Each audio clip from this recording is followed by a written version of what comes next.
Now, Roma Wines present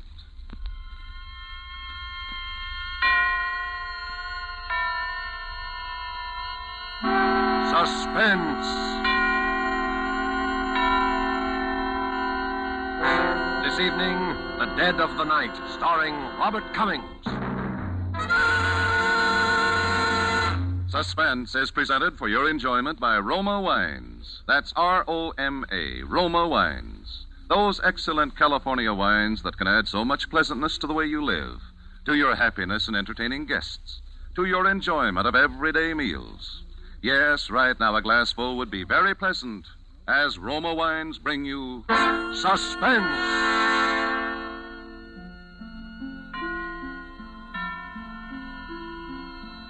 This is the man in black, here for the Roma Wine Company of Fresno, California, who tonight from Hollywood bring you in his first appearance in a radio drama since his enlistment as United States Army Air Force flight instructor, one of the screen's favorite young players, Mr. Robert Cummings.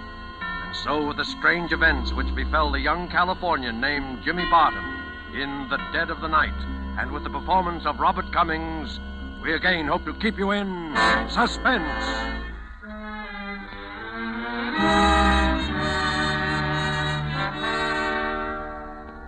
Helen and I had never been apart since our folks died. Never before that summer when I got a job up at Lake Arrowhead. She was supposed to go with me, wait on tables or something. It was to be our vacation. But at the last minute, she decided to stay in L.A. She figured her boyfriend, Steve, might be coming home on a furlough. I should have known better. My sister was such a kid. But I let her talk me into it. And I left her there alone. That was the beginning of the whole thing. That's when she met him, Phil Armstrong. If I hadn't gone away that summer, I guess Phil would be alive today. All during the time that I was gone, Helen didn't write much, and what letters I did get didn't seem natural. So I was anxious to finish my job and get home. I expected her to be at the bus station, but she wasn't. And when I got to the apartment, I could hear someone moving inside. The door was locked, so I knocked. Helen? Who is it? It's me. Jimmy? Yeah, open the door. Oh, Jimmy. Just a minute. Hi, honey. Since when have you taken to locking the door in the daytime? Helen, what did you do to yourself? Your face. Were you in an accident? I fell, Jimmy. I fell and I hurt myself. Well, your eyes swollen shut. Let me look at it. Jimmy, I have something to tell you. What are these suitcases doing here? You and I are going away, Jimmy. We've got to get out of here. I packed everything. We're going no place till you tell me what this is all about. Well, Jimmy, while you were gone, I got married. Married? You mean Steve was here on his furlough? No, Jimmy. Not to Steve.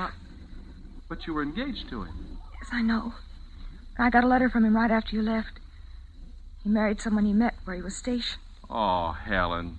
Gee, I was pretty upset, Jimmy, and that's when I met Phil Armstrong. Oh, but gee, I think you might have... I don't even know the guy. No, neither did I. But I was unhappy. Well, you just don't go off and marry someone you don't know. Well, that's what I did, Jimmy. Now we've got to get out of here. Huh? Well, but why? Because there's been trouble. What kind of trouble? I'm afraid, Jimmy. It's terrible. He takes something. I don't know what. But sometimes he's crazy. Helen. Yes? Your face. You didn't fall? No. He did that? I'll kill him. He'll kill you. That's what I mean. That's why we've got to get away. Well, you can get a divorce, can't you? He threatened me if I even tried to get one. We'll put him under a peace bond. Well, what good would a peace bond be, Jimmy, if he killed one of us? So I let her talk me into running away. I guess I shouldn't have, but I knew that if I saw him after what he'd done to her... Well, anyhow, I'd saved my salary and I had some gas coupons. We didn't know where we were going, but we started out. I don't know what he'll do when he finds I've gone. Helen, don't you think we ought to go to the police? Oh, I'm afraid, Jimmy. I know him. I know what he'd do if he found out we'd reported him. But they'd protect us, Helen. They'd protect us. But what if he got to us before they got to him? And she looked so frightened, I thought it best to let her do it her way. We got to Santa Monica that night, and we stopped at a motel near the water. Well, a week slipped by, and Helen seemed to be forgetting. She didn't jump every time someone knocked at the door, and she began to get a nice tan. I managed to get a job. It was at McGuffey's Potluck Gallery at one of the shooting concessions on the pier. Then one night late, as I came home from work, I heard voices coming from our apartment. I knew who it was, and I knew that from what Helen had told me, it would be foolish for me to go in unarmed. So I ran back to the shooting concession. It didn't take long, but when I got back, the lights were out, and the sound of voices was gone. I tried the door. It was very dark. And then my foot struck something soft and heavy on the floor. I snapped on the switch, and the room was flooded with light, and I looked down into a dead man's face.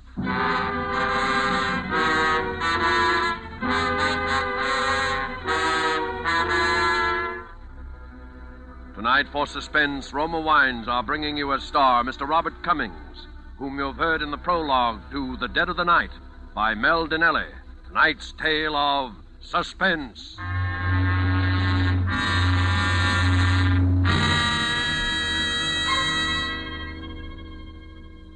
Yes, it is true that our own wonderful vineyard country in California produces in Roma wines that discriminating people in many foreign lands esteem as an imported delicacy.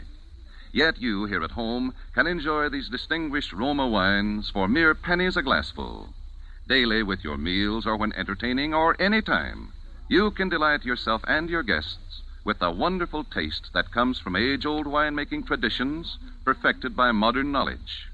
For a treat you are certain to enjoy, place on the table with dinner tomorrow night a cool bottle of hearty, rich red Roma California Burgundy. It doesn't matter what the meal is or what kind of glasses you use to serve Roma. It's good in any glass with any meal. Your family, your guests, will find new pleasure in even the simplest foods. For Roma wine makes any meal a feast at only pennies a glass. Try it yourself tomorrow. Ask your dealer for R-O-M-A, Roma wine. Remember, more Americans enjoy Roma than any other wine.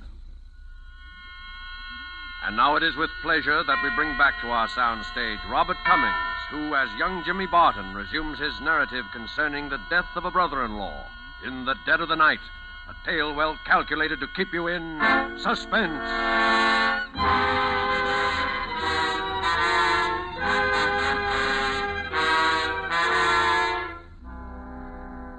It's funny how in the biggest, the most important, the most terrifying moments of your whole life, you remember little tiny insignificant things. I remember that I set my alarm.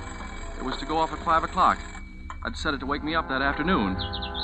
And a bird started to chatter outside as I stood there shivering with cold and terror, looking down at that dead man's face. Although I'd never seen him alive, I knew this was Phil, her husband. There was a deep gash over his eye, and the blood still flowed from it onto the floor. I stepped over him, and I ran into the bedroom. Helen! Helen! But there was no one in the bedroom, nor in the kitchen. And then I heard the front door open. Jimmy! Close that door, Helen. Oh, Jimmy! Close it, do you hear me? Be quiet. Turn the lights out. Be quiet, I tell you. Oh, Jimmy, what have I let you in for? Stay where you are. Don't move, Helen. Who is it? I don't know. Keep quiet. Jimmy! Oh, Jimmy, it's Mrs. Gordon. She's going to unlock the door. Oh, just a minute, Mrs. Gordon. I'll get something on. Jimmy, what's going on in there? All the transcripts are cleaning. Just some friends of mine, Mrs. Gordon. They were having a party. They're gone now. Jimmy Barton, you should be ashamed of yourself. Now open this door. I want to talk to you. Well, I'm not dressed. I was taking a shower. Well, slip something on. Well, I'm tired. I just was going to bed. Jimmy, I told you I wanted to talk to you. Now, will you open this door? She has a pass key, Jimmy. All right, Mrs. Gordon. Just let me get some clothes on. I'll give you 2 minutes. I didn't know what to do. I knew she was determined to come in. Mrs. Gordon was a nosy old woman. She meant well. She'd taken it upon herself to mother Helen and me. She was always coming into the apartment with her pots of jam and her bowls of soup. I knew no matter what I said, Nothing would stop her. What'll we do, Jimmy? You got about a minute left. Helen, take him by the feet. Oh, no. Helen, take him by the feet. It's no use. It's no use. We started half dragging, half carrying him towards the bedroom. The rugs slipping along the floor as we moved. We'd just gotten into the bedroom, and then... Time's up, Jimmy. And as long as your good mother isn't here to look after you, I'm going to myself. We can't leave him here. She might come into the bedroom. Quick, the bathroom. Jimmy, where are you? What if she comes in here? Pull back those shower curtains. Jimmy, we can't. Don't argue. Pull them back. Jimmy, I can't get his legs in. Here, I'll double them up. There. Pull the curtains together, quick. Jimmy, what's been going on in here? Why, look at my rugs. Has there been a fire? Just a minute, Mrs. Gordon. Jimmy, what's on this floor and on this gas heater? Is this blood? Jimmy. Get me a razor out of the medicine chest. Here. What are you going to do? Never mind. You stay here. I'm coming, Mrs. Gordon. Well, just as I suspected. You've been frightened. And you've hurt yourself. Now let me see your hand. Oh, it isn't bad, Mrs. Gordon. Oh, no wonder you didn't want me to come in. Where's Helen? She's out. She hasn't been here all evening. Well, let's look at that hand. Oh, it isn't bad, Mrs. Gordon, really. You let me see that hand. Oh, there.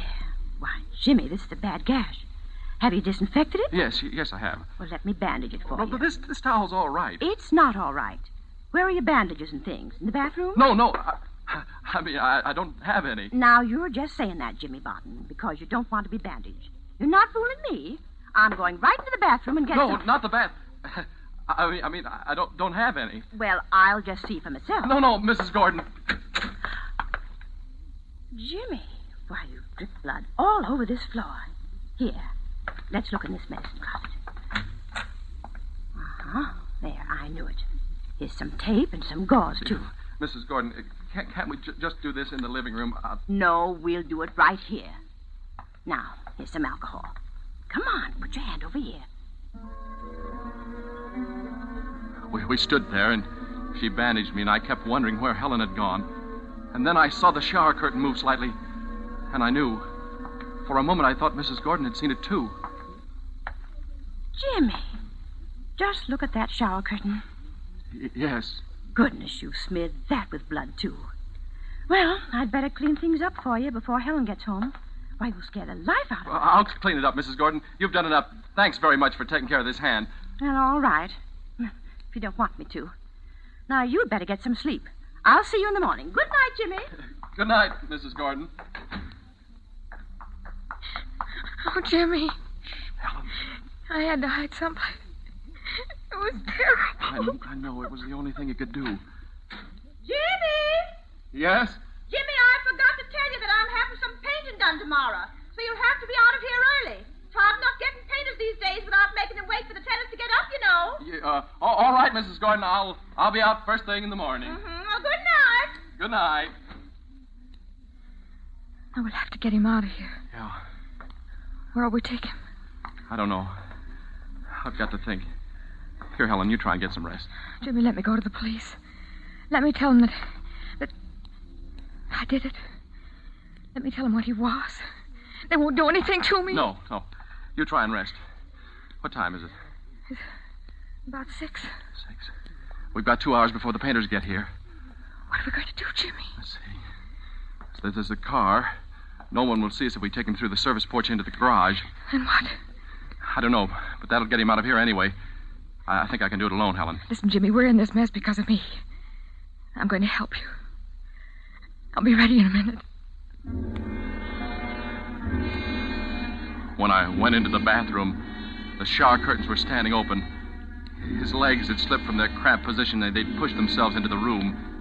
He sat there with his head twisted down and his chin digging into his chest.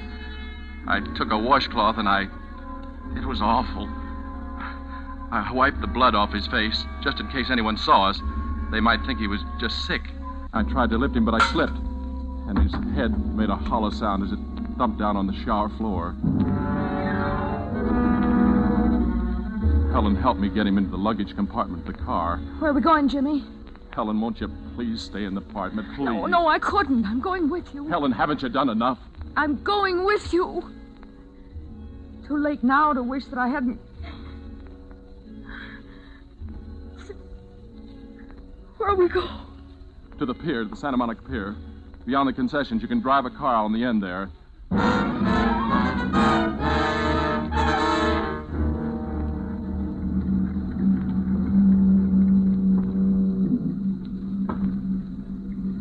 Lucky it's so foggy. Yeah. What time is it? 5 of 7. We'll have to act fast. This fog will be clearing soon. It'll be harder to get him out of this car. Now, you stay here. I can manage this alone this time. Oh, I'll help you, Jimmy.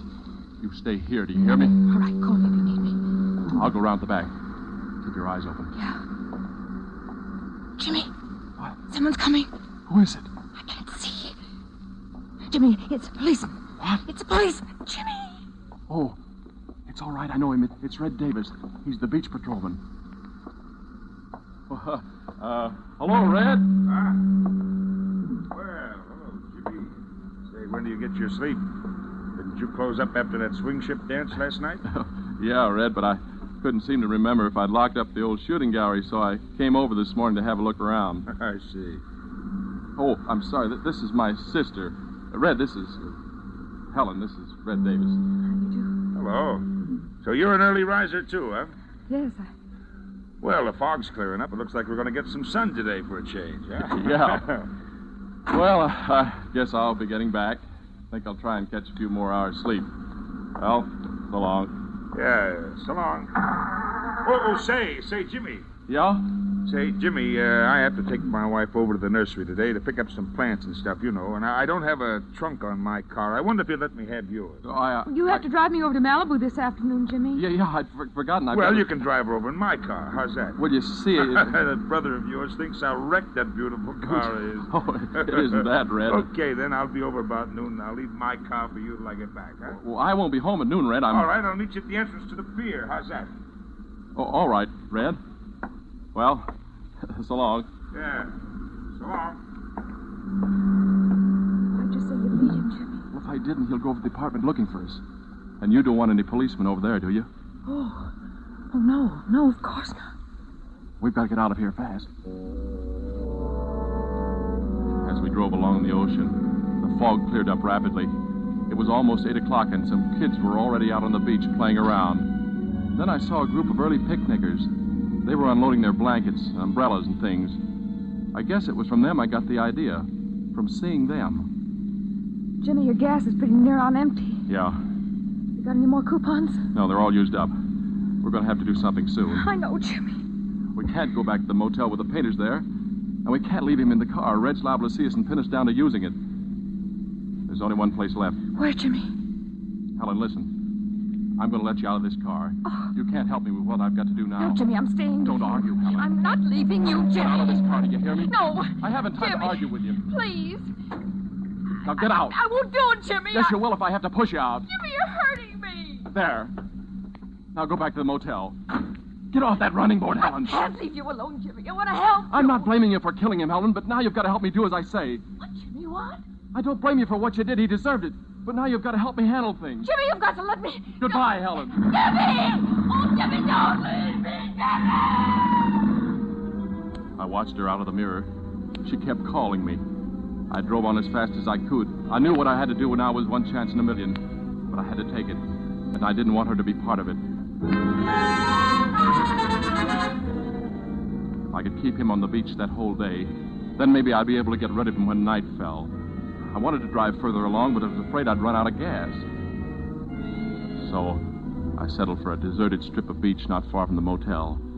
I had my swimming shorts and a blanket and a towel in the car, and I got out. I looked around carefully, and then I opened the luggage compartment. It was the hardest thing I've ever done in my life, but I started taking his clothes off. I managed to get my shorts onto him. Lucky we were pretty near the same size. And then I closed the door. And I went out onto the beach and I spread my blanket out on the sand. And then I went back for him. When there were no cars in sight, I I carried him over to where I'd spread my blanket, and I placed him onto it face down, with his hands folded over his head, as though he were just sunbathing. Then I spread my towel out a short distance from him, and I laid down on it, and I tried to look relaxed. People didn't start to arrive until about an hour later, and gradually, little groups of sunbathers started to form. He and I, we looked no different from the others. No one paid any attention to us. I was beginning to feel that everything was going to be easy once it was dark again, but... Jimmy! I've been looking all over for you. What? Oh, hello, Mrs. Gordon. Where's Helen? Isn't she in the apartment? No. What time did you go out this morning? I couldn't sleep. Well, didn't Helen come in at all last night? Oh, yes, she did, but she left early, too. Said she was going into Los Angeles. Oh, my. I was so worried about her. Well, the painters came, Jimmy, and everything's a mess. I think I'll sit down here with you a while. You're not with anyone, are you? No, I'm not. Goodness, I wish I'd brought along some oil. Looks like it's going to be a hot day. You know, these days that start off foggy are very deceiving. Yeah, they are. This is a real treat for me, Jimmy. I never get out on the beach. Think I'll have a nice day of rest for a change. Later we can get some sandwiches. The treat's on me. Well, Mrs. Gordon, no, I hadn't planned on spending the day at the beach. Oh, it'll be good for you, Jimmy. Not healthy for a boy your age to be working all night and sleeping all day. But, Mrs. Gordon, you see, Jimmy, do you know that man over there? Which one? Why, that one right there. What? No, I don't know him. Well, he's lying so still. His back's going to get an awful burn. Yeah. Well, do you suppose he's asleep? It isn't good to sleep in the sun, you know. Mrs. Gordon, do you think that the painters will be finished by this afternoon? Huh? Oh, well, I hope so. My, a person can get an awful burn on a day like this. You know, someone ought to speak to him. Mrs. Gordon, wouldn't you like to go for a walk? Oh, I'm not one for walking. You go ahead if you like. Well, Come on, Dick, pitch it over here. Oh, those kids. You children, stop that. You're getting sand all over me. Oh, sorry, lady. No need to play here. There's a playground over by the pier. Now you just get away from here. Don't pay no attention to her. She don't know the beach. Pitch it over here. Oh, coming at you. Uh-oh. You hit that guy on the visa. There. Now see what they've done. They've hit that poor man. Now they'll get what's coming to them. Mrs. Gordon, sure you don't want to go get some sandwiches or something? I'll just stay Not here and... until I see those two hoodlums get what they deserve. Shh. Gee, I'm sorry, mister. Could we have our ball? Now, look at that. Ball's right in the crook of his arm. He's pretending he's asleep. He's not going to hand it to them, but just wait till they reach for it. He'll give them something besides their ball, all Oh, right. what are you waiting for, Dickie? It's our ball. Just take it. Oh, hey, mister, could we have... Go on, take it. Here, I'll get it.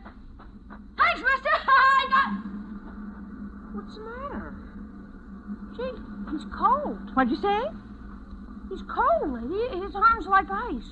I just touched it. You probably hurt him. A little ball like this couldn't hurt anybody. Well, nevertheless, it did. Here. Now, let's have a look.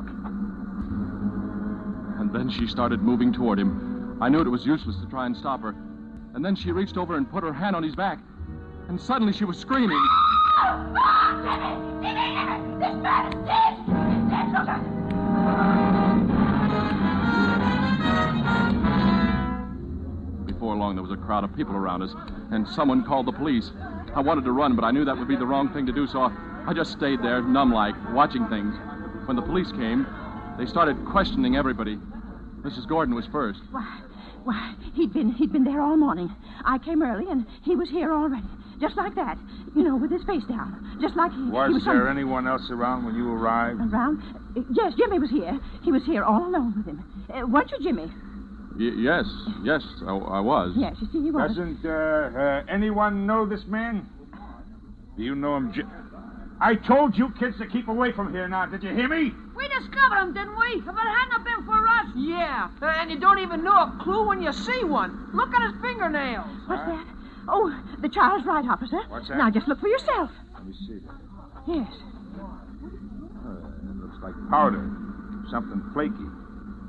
Are you sure none of you people around here recognize him? Recognize him? Well, I've never seen him. Officer. Huh? Why, that blanket he's lying on. Why, it's from my motel. See, it's stamped right under where you moved his hand. Oh, dear. Look for yourself. See, it says Seaside Motor Cabins. Yeah. Yes. And you're sure he wasn't registered? Why, I'm positive. Is there anyone else around here from your motel? Jimmy, look. Jimmy! Here comes Helen. Look, she's crying. Mrs. Gordon, I asked if there was anybody around here from your motel. Huh? What's that? Oh, yes, Jimmy Barton here. And that girl. You see, she's his sister. They've been with us for several weeks. Jimmy? Yes. What have you got to say, Jimmy? And suddenly everyone was looking at me and at Helen as she ran towards us. And like a fool, I started to run, too, in Helen's direction to ward her off. I didn't get far, however. Someone caught me by the arm. Jimmy, I've been looking all over for you. Don't say anything, Helen. Let me do the talking. Don't say anything. Jimmy, when you forced me out of the car this morning, you said you didn't blame me for having killed him. Helen, be still. Don't. Jimmy, I didn't kill him. I thought you had. I was helping you get rid of him because I thought you'd done it. I'm sorry, kid. Helen, are you telling the truth? I swear it, Jimmy. Phil and I were quarreling. He'd been taking something again. He was like crazy. And This guy, Phil? I knew there'd be trouble when you came home from work. So I got out the back way and I went looking for you on the pier. When I couldn't find you, I went back to the motel and I found him on the floor. I thought you... But, Helen, why didn't you say so? You didn't give me a chance, Jimmy. You just took it for granted that I did But it. who did kill him, Helen? That's what I'm trying to tell you. Nobody killed him. What are you talking about? I went to the motel a while ago to wait for you. While I was there, I remembered about Phil last night. How strangely he'd acted, and how he hadn't been able to walk straight, and how he'd almost fallen several times while we were quarreling. And then I saw the gas heater, Jimmy. There was a sharp edge on the top of it with blood on it. He must have fallen. He must have. Oh, but, Helen, we've no way of proving that. There was something else, Jimmy. Yeah, what? The wall above the heater was scratched, as though someone had clutched at it to save himself from falling. There might be fingerprints. There might be. Oh, no, that's no... Wait a minute. Plaster. Hey, Red. That flaky stuff you found under his fingernails. That might have been plaster.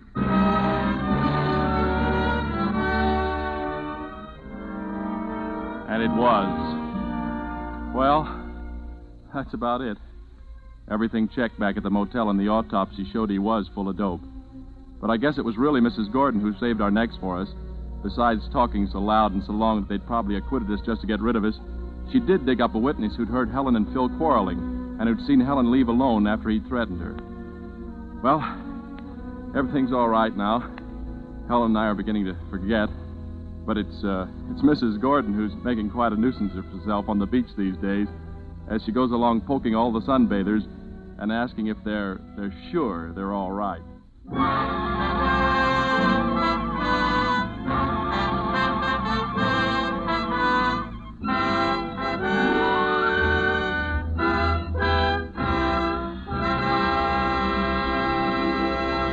And so closes The Dead of the Night, starring Robert Cummings. Tonight's study in Suspense.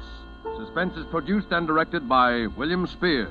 If you are one who does not yet know how much and how delightfully Roma wines can add to your meals, well, let me urge you not to miss out any longer on such a treat as this. There's nothing complicated about it. Just get and serve Roma wine with meals or any time in any kind of glass you wish. Try the many different kinds of Roma wine until you find those you like best of all. Try Roma California Sherry with its wonderful nut-like flavor as an appetizer. Then hearty Roma Burgundy or the deliciously delicate Roma Sauterne with the meal. These superb wines make even the simplest meal a feast. Yet they cost you only pennies a glassful. Get some tomorrow. And if your dealer is temporarily out of Roma, please try again soon. Ask for R-O-M-A, Roma wines. Remember, more Americans enjoy Roma than any other wine. Next Thursday, same time, you will hear Mr. Charles Lawton as star of Suspense. Presented by Roma Wines, R-O-M-A, made in California for enjoyment throughout the world. This is CBS, the Columbia Broadcasting System.